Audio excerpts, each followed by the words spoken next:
I have a question. Yes. What is your question? Do you think Judaism is designed to be a Stoic religion? What do you mean by Stoic? I don't, not defining it. And what do you mean by religion? The system of Judaism. Yeah. Do you think it is one that is conducive to Stoic philosophy? Okay. Values. So those are two questions, right? Designed to be and conducive to. That's true. Yeah. I mean, in order to answer that question, you have to answer what Judaism is and what Stoicism is, right? Yep. So what is Judaism?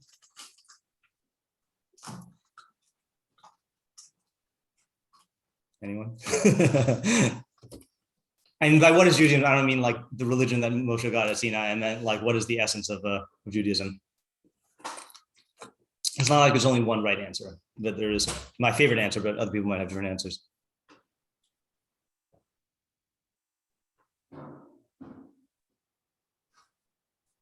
I'll open up my favorite answer while we're waiting.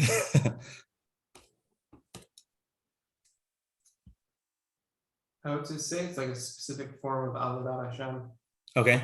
Because Avodat Hashem could also be for non-Jews too. And that's true. Non-Jews. Right. Okay. So that's a good step. That's a good step. Right. So Taryag, we're talking specifically about Taryag mitzvos, right? Yeah. So what is, so that is both a step in the right direction, but a step in a more difficult direction, because what is Avodas Hashem? Right. Yeah. Okay. So I know I've said this many times and I've given shear on it, but it always should be repeated that my favorite definition of Judaism or the Torah system is the one in the Rambam's Hakdama at the last sentence of his first paragraph of the Hakdama. So he says, so he's talking about the what brings man to true perfection, and he says that God had hashgacha on mankind by nesinas zos haTorah elokis, by giving us this God-given Torah. Asher hi nimus yagia hamisnahagim bo b'shleimus el hahatzlacha ha'amitis. It is a regimen that brings those who practice it properly to true success. And then true success he defines in many places as knowledge of God, right? Knowledge of reality. You know, with God, knowledge of God being the ultimate level of knowledge of God to the extent that is humanly possible. So it's a regimen that brings those who practice it properly to true human success. And then he goes on to explain that the way the Torah does this is through three things, or three vehicles. One is mitzvos, which is what you are obligated to do or not do, believe or not believe. Second is midos, which is cultivating character perfections that are not directly legislatable through laws. And then the third is ideas, is knowledge of reality. Okay, so that's what Torah is. Okay, so the question, Isaac, was, well, there were two versions of the question that you asked. One is Judaism designed to be a Stoic system and religion? And then the second version of the question is Judaism conducive to Stoicism? And then I said you have to first define Judaism, which is what we just did with the Rambam's definition, and then the next step would be to define Stoicism. You want to take a stab at that? What's your working? I don't even know if I can answer that. By the way, just FYI, I did do an episode on this exact question, but I did it earlier in the year. So I feel like I'll listen to that. Yeah, yeah. But it's a good question that I feel like you should come to every once in a while. Yeah, I think Stoicism, I think there's like what is commonly referred to as Stoicism. Yeah. I feel like the movement that they actually had. Mm-hmm. And I think Stoicism is applicable to actual Stoics, like what is not what it is, I'd say, like changing yourself such that you aren't affected by that you're like who you are isn't tied to what circumstances you find. Okay, that's definitely a big pillar of Stoicism, and who you are is not defined to what is not, how do you say it? Not not tied to what your circumstances are. Okay, yeah. I mean, that's something a big pillar of Stoicism.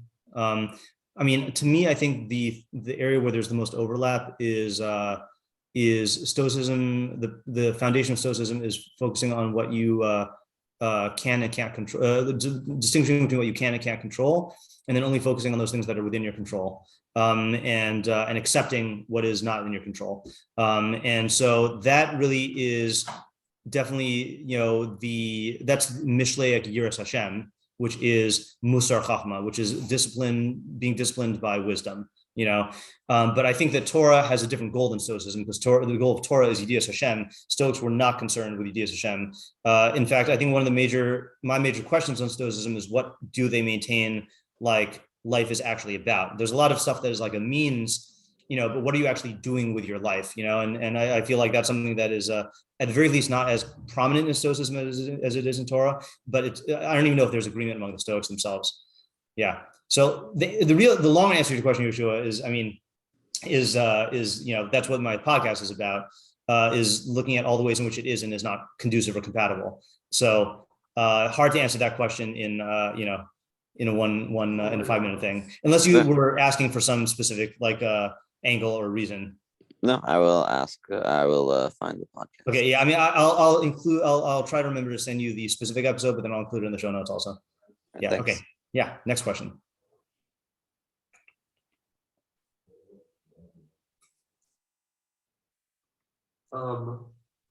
This probably isn't a Q&A question. Okay. Those are always the most fun. Maybe more of a request for a Mishlei share. Okay. Specifically because of Mishlei, without a Mishlei concept. Yeah. I've been wondering intermittently whenever topic comes up, what the Mishlei idea of Sodium is. Oh yeah. Did we do that one year? Or not? So. Yeah. So yeah, Sodium Okay. Okay. Yeah. Noted. Yeah. Yeah. That definitely Mishlei. Yeah. Sure, that's not a.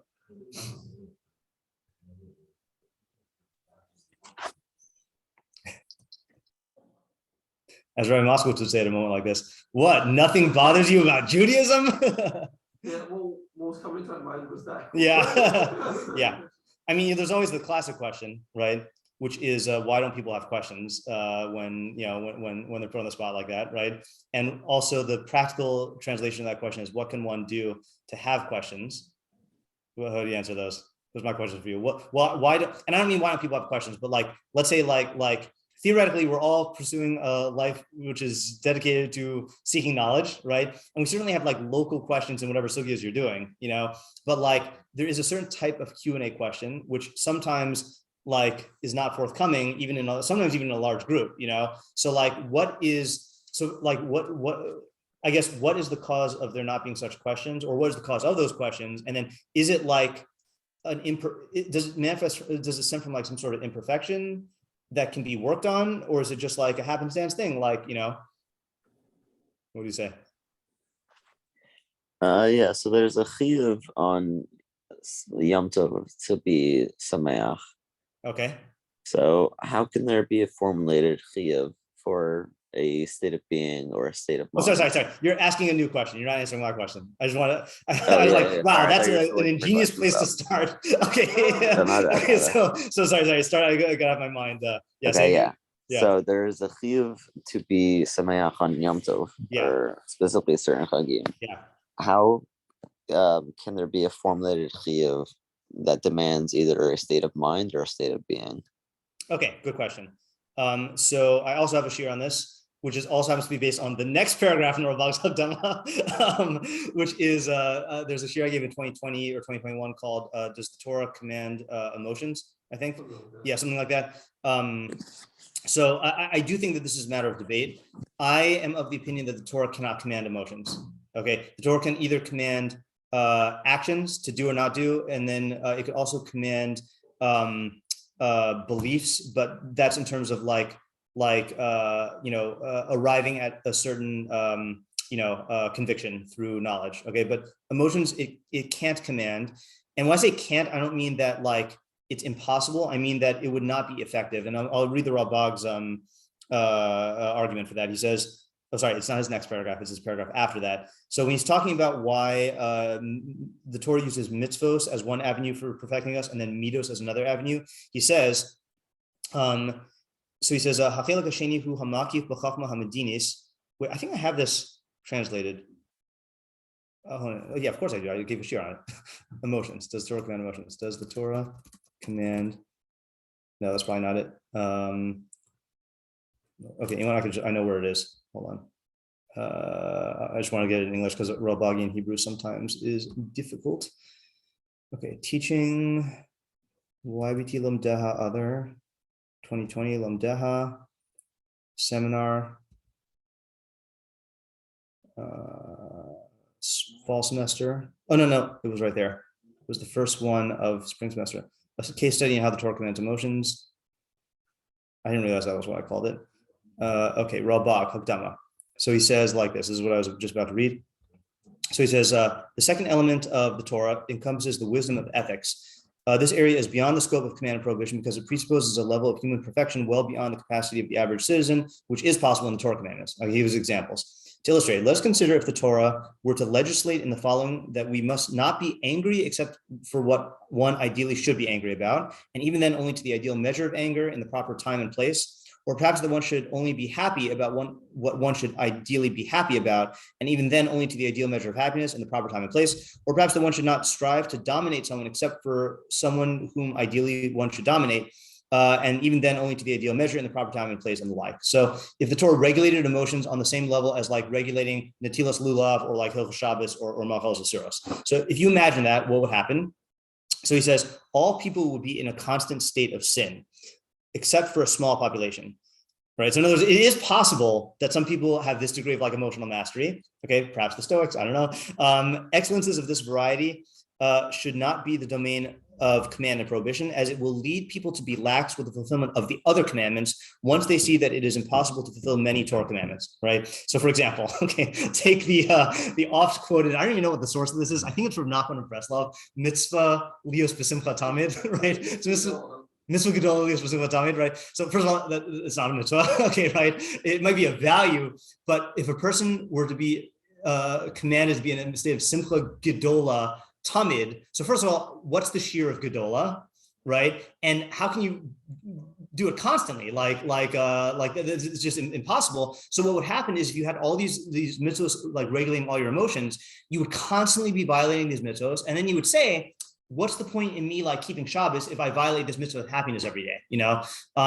So he's saying that the Torah does not regulate emotions. But what instead the Torah does is says, therefore, the Torah guides us in this area through accounts of the individual members of the earlier generations who were known for their perfection, along with some of their despicable actions and their consequences, so that we distance ourselves from doing such actions. So the Torah guides us and meet us through role models that we like emulate, you know, that let's say, for example, with the, like, you know, I mean, this is an example of the mourning thing, but like, you know, does any example jump to mind of like someone in the Torah exercising emotional regulation on demand?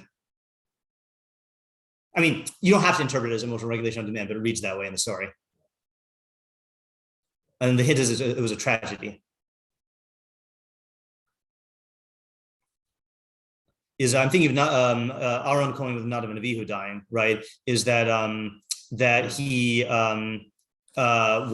accepted the event. He wasn't rejoicing, even he wasn't rejoicing, you know. But you know, there's other examples of this. I mean, there's clearly examples of, you know, this week's parsha, Avraham Avinu with Chesed, you know, and in his Hachnas Orchin. So before I don't want to lose sight of the question. So the answer to your question, Yeshua, is I don't think the Torah commands in emotions. And the rest of the shir was going through examples where the Torah seems to command you to feel or not feel certain things. And then I show how it is really commanding you in actions that are designed to promote a certain way of feeling. So for example, in your example that you said with the Simcha Yom Tov, the way that the Torah commands you in this is it commands you to, you know, for men to eat meat and drink wine, and to give clothing and jewelry to the women and candy to the kids, and prohibiting you in engaging in fasting and eulogizing. So it's setting up a circumstance, you know, and then also like having, you know, Chatzi L'Shem, Chatzi L'Chem,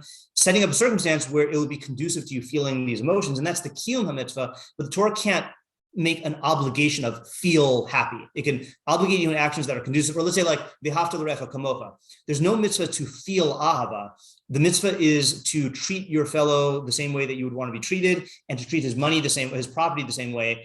And the kiyum of that mitzvah is it will foster a certain camaraderie and love, but you aren't commanded to feel it, you know? So that, and then through the example, the role modeling. Yeah, Isaac? So about that, does the Rambam disagree with that? So I go back and forth on that. I mean, are you asking because of Deos? Yes. Yeah. So the way he says about gas and kava. What was that? So the way he says about gas and kava. Right. I mean, yeah. Something sounded wrong about that. Right, so Isaac's question is the Rambam. Isn't your question on all Deos? Because Rambam holds that the mitzvah of the halachah b'drachav is to cultivate proper Deos, which is the Rambam's word for midos. So it sounds like he's saying that the Torah that is within the realm of command and prohibition. Yeah. Right. Sure. Yeah. But, you know, I feel like it's especially evident when he says like, you know, anyone who's, you know, who like raises his heart, or you know, or you know, anyone who gets angry. Right.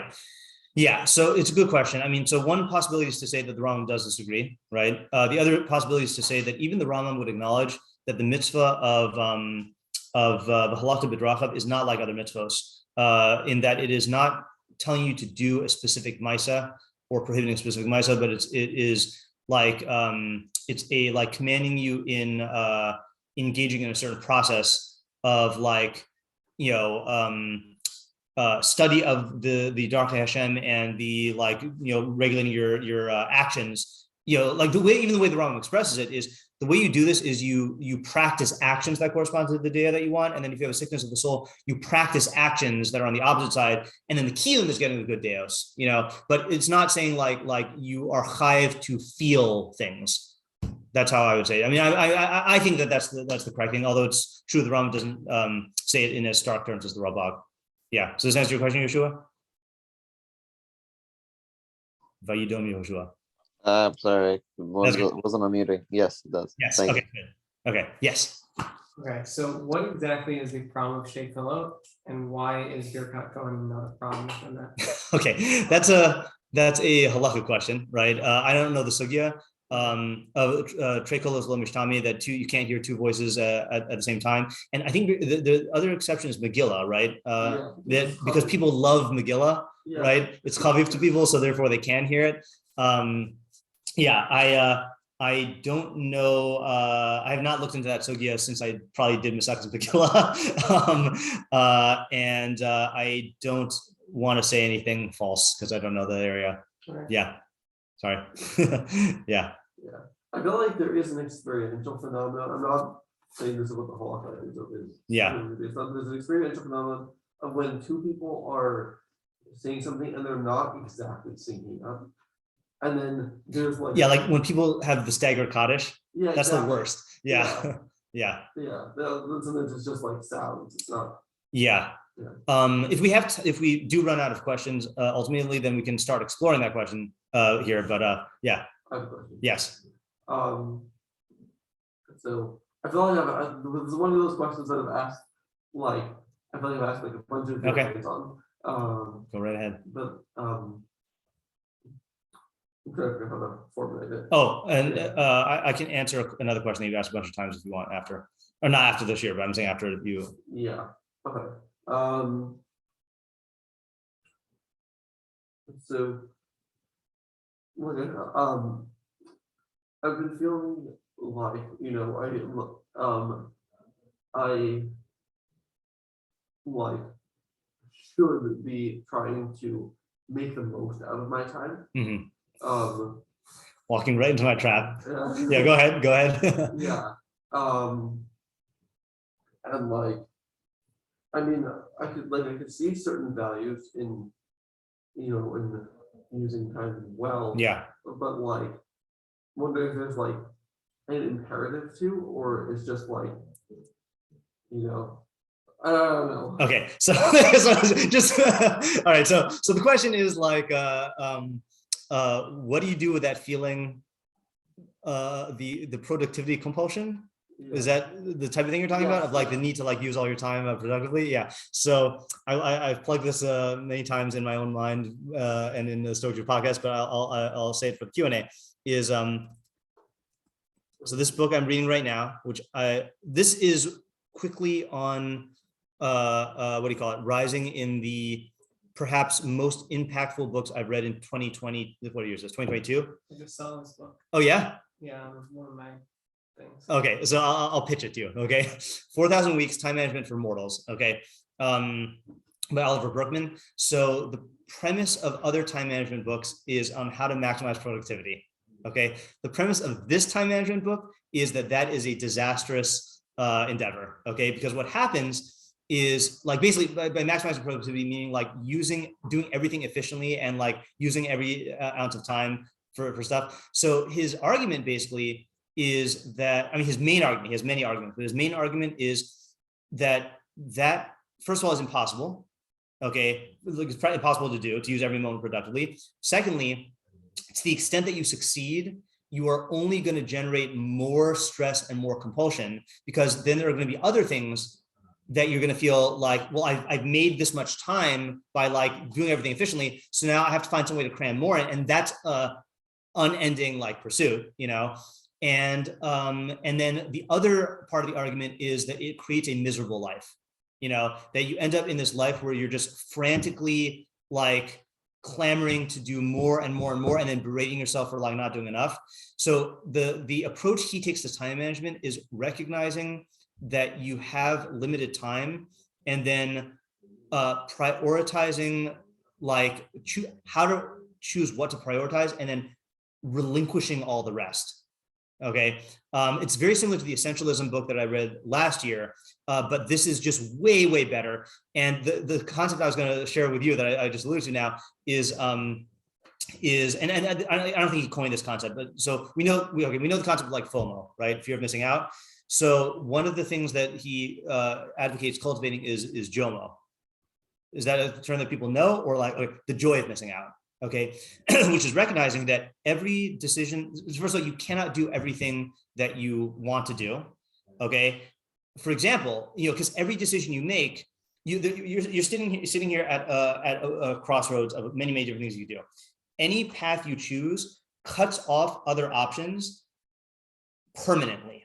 Okay, so for example, you have 1 hour. You can hang out with this friend or that friend. If you hang out with this friend, you have completely, like permanently obliterated the possibility of hanging out with that friend the other friend in that hour, right? So rather than feeling this feeling of distress, you know, the argument he's making is to try to cultivate the awareness that this is what life is. Life is a series of I was gonna say, I wish I brought the book with me, but I do have the, hold on a second. I quoted it in the Stoic, oh no, that's the episode list, sorry. I quoted it in the Stoic Jew podcast this week, maybe? What? Yeah. Jew, wait, text, hold on, text. Bing. I know that was not very Stoic, but Stoic Jew text. Why not? Okay. Sorry, hold on. I have to do this old-fashioned way. Going to recent documents and then scrolling. There we go. Oh, TSJ, that was supposed to go. Okay, so for example, just like listen to this. I mean, he also happens to be a great writer, but here's some examples. So he says, our obsession with extracting the greatest future value out of our time. Well, I'll wait till Isaac's done ordering so he can be present in this moment. Okay. Our obsession with extracting the greatest future value out of our time blinds us to the reality that, in fact, the moment of truth is always now, that life is nothing but a succession of present moments culminating in death, and that you'll probably never get to a point where you feel you have things in perfect working order, and that therefore you had better stop postponing the real meaning of your existence into the future and throw yourself into life now. That's actually not the excerpt I wanted, even though it's a great excerpt. This is the excerpt I wanted. So he says, no, that's also not the excerpt. Maybe I didn't write this. Wait. Oh yeah, so okay. Hold on, is this? No. maybe I didn't put it up here yet. I'll read this anyway, just to give you a flavor of the book. So he's saying, having focused, this is what I made the episode about this week, having focused our attention on this ground level issue of being itself. So he was talking about what it means to be. He's talking about Heidegger. Heidegger then next turns to humans specifically and to our particular kind of being. What does it mean for a human to be? His answer is that our being is totally, utterly bound up with our finite time. So bound up, in fact, that the two are synonymous. To be for a human is above all to exist temporally in the stretch between birth and death, certain that the end will come, yet unable to know when. We tend to speak about our having a limited amount of time, but it might make more sense from Heidegger's strange perspective to say that we are a limited amount of time. That's how completely our limited time defines us. Every moment of our human existence is completely shot through with the fact of what Heidegger calls our finitude. Our limited time isn't just one among various things we have to cope with. Rather, it's the thing that defines us as humans before we start coping with anything at all. Before I can ask a single question about what I should do with my time, I find myself already thrown into time, into this particular moment, with my particular life story, which has made me who I am and which I can never get out from under. Looking ahead to the future, I find myself equally constrained by my finitude. I'm being borne forward on the river of time with no possibility of stepping out of the flow, onward towards my inevitable death, which, to make matters even more ticklish, could arrive at any moment.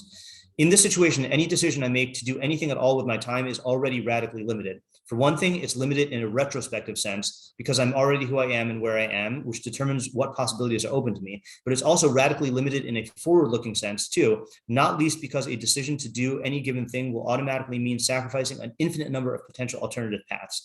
As I make hundreds of small choices throughout the day, I'm building a life, but at one and the same time, I'm closing off the possibility of countless others forever. Any finite life, even the best one you could possibly imagine, is therefore a matter of ceaselessly waving goodbye to possibility. Yeah. So his book is about coming to terms with this and realizing that you can't do everything. And the JOMO idea is the idea that the fact that you have chosen to spend this hour with this one friend, and that that was a choice that you had to make, that you couldn't do both, should, it'll make that a more meaningful experience, because the fact that you have a limited number, if you have unlimited choices and unlimited shots, so then nothing is really meaningful because then you just do, you can do everything. But so anyway, again, I'm reading through the book, bending down every page, but it's a very, very good perspective, and especially for people like me, who is driven like things like by what you're describing with the productivity urge of like making, what do you call it? Like making the most out of every moment in terms of productivity. And like, that's also why I think meditation is a very helpful thing, because it forces you to set aside time for not clamoring to do the next thing. That's one of the main benefits of meditation. Yeah. Okay. So I have a maybe more specific question. Okay. With my more specific perspective. Yeah. Okay. So I think I have a perspective that like when I'm figuring out how I'm gonna once I like making a schedule or something, that like to not be like this is gonna be bad, but like in 6 months or like a few years or something, then it'll make it like be better, because like my perspective of like why you should do that is like because this is life. It's not like my life is gonna start in a few years. My thinking is something like, for example, like going to a college that's gonna be like extremely demanding. Yeah. Like that would that was like one of the types of things I was thinking about. I want to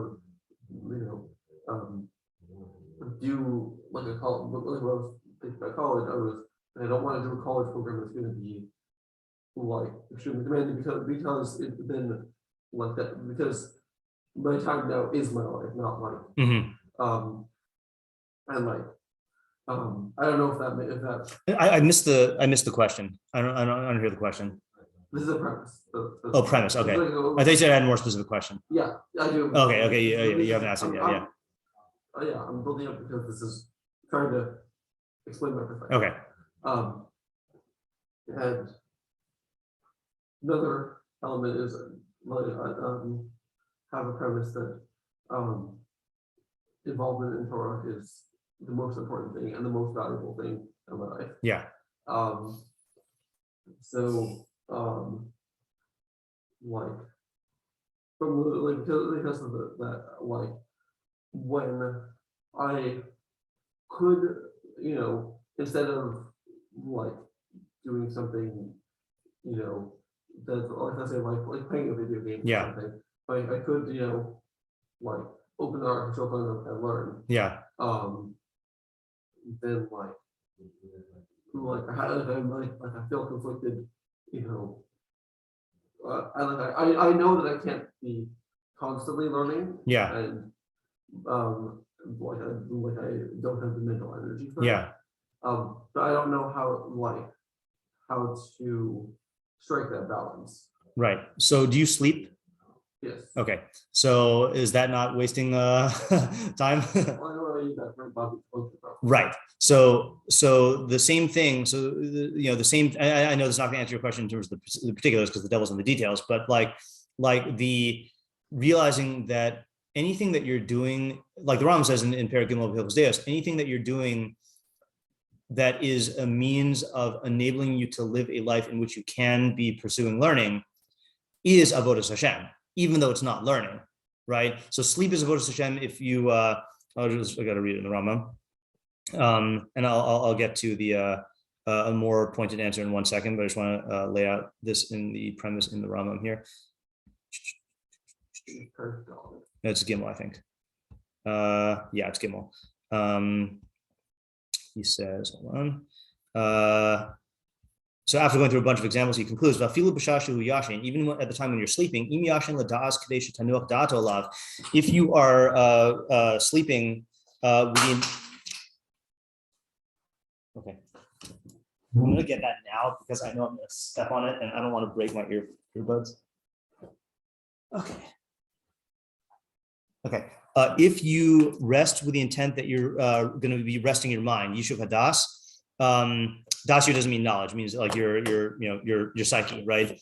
Or I mean, it could mean your mind also, but I think mind is a better term than knowledge or intellect. Bianuch gufo and resting your body, so you don't become sick. You can't serve Hashem when you're sick. Then consequently, your sleep will be service to God. Chachamim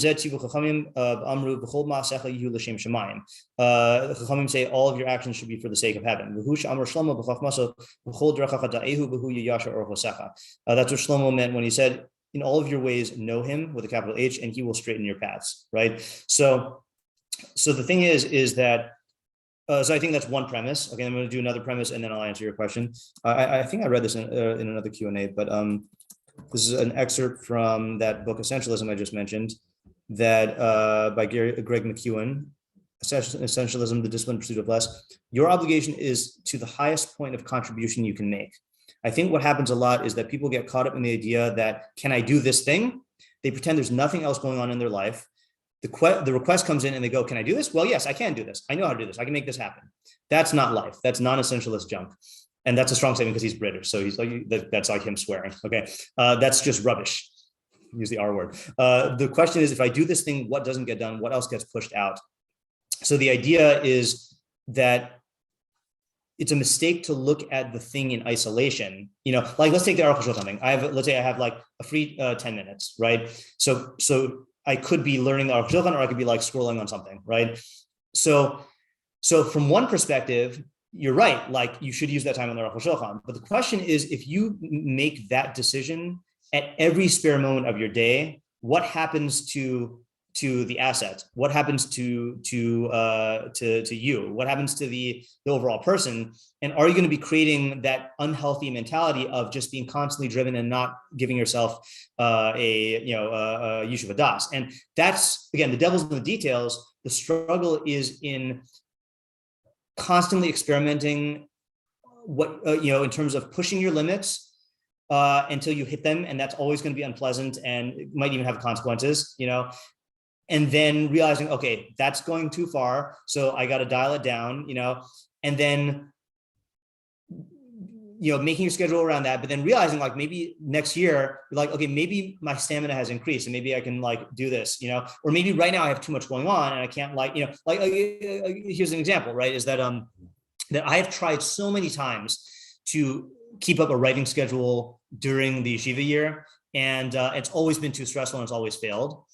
And then, but every once in a while I try it. And like this time doing the 1-page article a week, so far it's working, but like last time I tried it, I like, it was one thing too many. And like, so there's not going to be, I think there's a fantasy that I can like work out the perfect balance of like using my time productively, but not like cheating and lying to myself about like, and just like making excuses. And then once you find that perfect balance, then you can just coast on autopilot. But that is not true for 2 reasons. One is that life circumstances are always changing. Second is you're always either growing or deteriorating or both, so you're going to constantly have to be doing this like juggling act.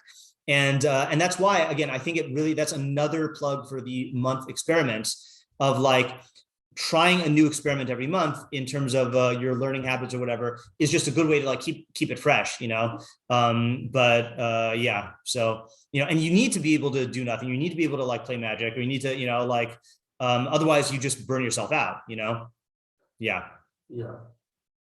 I guess like part of my question was, how do you said like make an exact information, but yeah. Trial and error. And here's the good news is the older you get and the more trial and error you do, the more you get to know yourself, and then you can rely on that knowledge of yourself to make these plans with fewer like errors, so to speak, Smaller margin error. That's a good way to say it. Yeah, exactly. Right. So again, I've said this example before also, but I used to get very nervous about let's say when preparing a shiur, what if I don't prepare it in time, and then there would be this feeling like, what if I just don't prepare it in time, and then the more I get to know myself, the more I realize no, I'm too obsessive to not prepare it in time. So I can kick back and rely on my personality, that my personality will kick in and then in time. So I can just shed that worry, without worrying, and stressing myself out in advance, or let's say I know that I need a certain amount of introvert time on Shabbos. So let's say, for example, this Shabbos, I'm going to be having both meals out and which I haven't done in a while. And then there's going to be a ton of people at both of the meals, and originally we were going to have a mostly Shabbos activity. And I'm realizing now, no, that would have been too much. That would have started me off in the week with this over socialized drain, and so you just get to know yourself better, and then you can take care of yourself better, Yeah. But again, it's, you need to experiment, and then you'll get the consequences of pushing yourself too much and then imploding, it's, I was actually, this came up in my Facebook memories. This is the time of year when all of the letters of recommendation used to be due that I had to write as a high school teacher. So I used to try to do all my teaching schedule and write dozens of letters of recommendation. And there were a couple of years where I got actually sick, because I was trying to do too much. And so what I did from then on is I took the, thankfully recognized Mental Health Day. Ironically, that I didn't spend it on mental health, I spent it on writing letters of recommendation so that I would preserve my mental health, but you get to know yourself better. And there's another problem also of if these decisions are being made for you by, you have to distinguish, are these decisions being made for you by external pressures or by internal pressures that you chalk up to external pressures? In my case, I was I feel like I have to teach all my classes, grade all the homework, and write all the letters of recommendation. But a lot of this was just my own internal pressure that no, I could just I have a certain amount of days off I can take, I'll take a day off. And it's just me feeling like I can't take a day off, Yeah. It's a tough, it's a roller coaster. It's not, and I don't like roller coasters, I really don't like roller coasters, but it's tough. But the good news is it does get easier the more you do it, Yeah. Okay. Yeah. Yeah. Okay. I have another question. Okay. Which is, whatever question I frequently ask that you haven't answered to. Oh, that was the Jomo thing. Okay. I'll just spell it out though. In terms of the question was there's so many things to learn. How do you choose what to learn? So the first step is realizing that you're not gonna be able to learn everything and really accepting that. And then, the analogy I give in my Koheles shiur about this is not going to directly relate to the point, but it'll circle back. Is let's say you have two friends who have been anticipating going to a concert for like months, right? And let's say the concert starts, and one friend is enjoying the music, and the other friend is saying, "Oh no, there's only 2 hours left in the concert." Right? Fast forward an hour. First friend is enjoying the music. The other friend is like, "Oh, now there's only 1 hour left."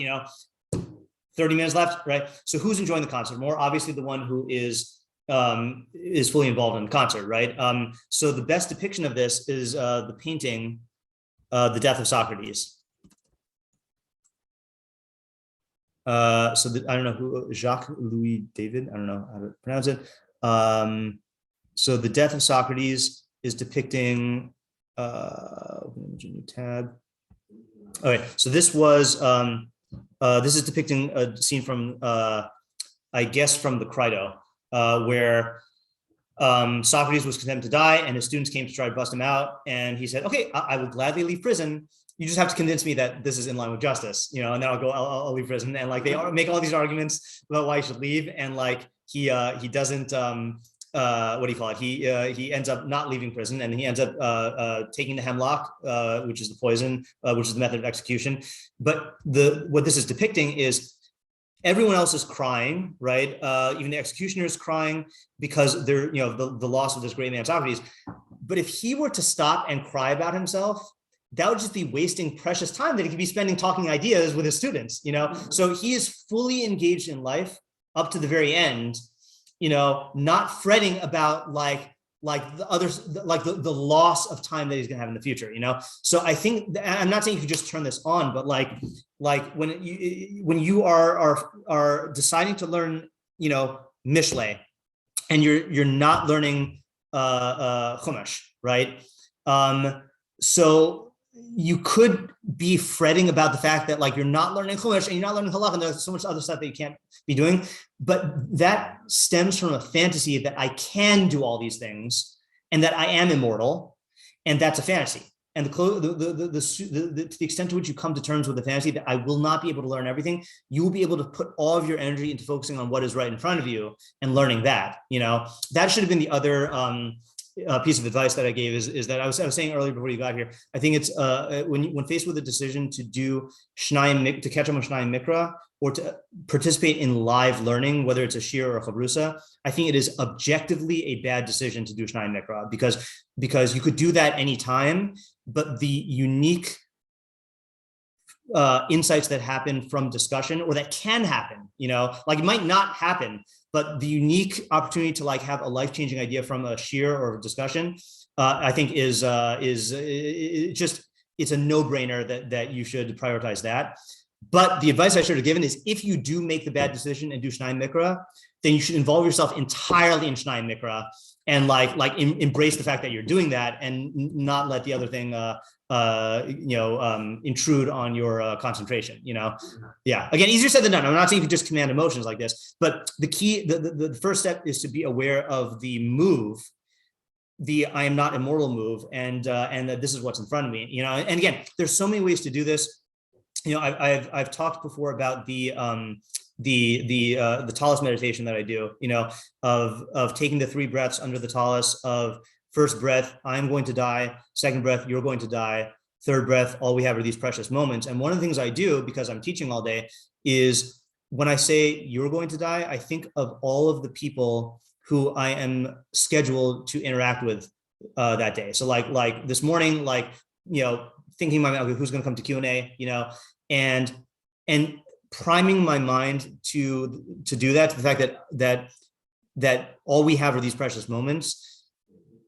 Priming it ahead of time helps me to actually be in the moment when I'm actually in the moment, instead of being in the future where I'm like thinking, well, what am I going to do next, and what do I have to do after this?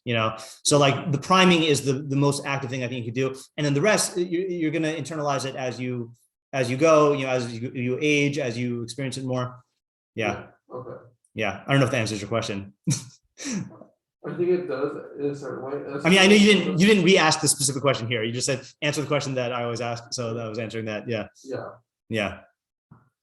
I think it does in a certain way. Okay. I feel like what I really wanted was, this is like you do X, Y, Z. Yeah, right. Well, you really want to say immortality. Yeah. Okay. I think that's good. All right. Thank you for coming. It was a pleasure. Thank you. Yeah. Okay.